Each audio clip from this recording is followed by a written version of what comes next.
The echoing silence. Late one stormy night, Evelyn found herself driving through the dense, winding roads of the countryside.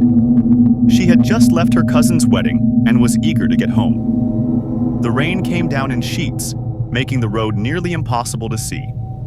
As she passed the small village of Ashbrook, her car sputtered, the engine stuttering before it died completely. Groaning in frustration, Evelyn pulled to the side of the road and attempted to restart the car, but it wouldn't budge. She checked her phone. No signal. With the storm worsening, she had no choice but to walk toward the village she had passed earlier. The place was small, almost forgotten, but it was her best bet for finding help. After a mile of trudging through the rain, Evelyn reached the village. The streets were eerily quiet, no signs of life anywhere.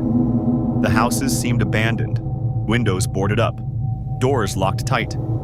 She could hear the soft patter of the rain and the distant rumble of thunder, but something else, a faint sound, caught her attention. It was a low, repetitive hum. It seemed to come from the town's old church at the end of the street. Curiosity urged her forward.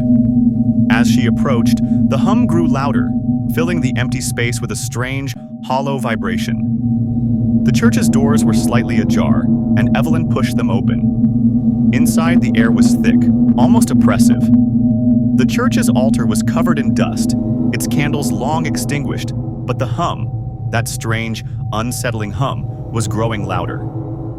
She followed the sound through the pews, towards the back of the church where a narrow staircase led down into the basement.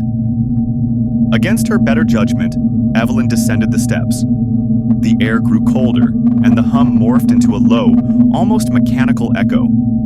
The basement was filled with old relics and broken furniture, but at the far end, she saw a door slightly ajar.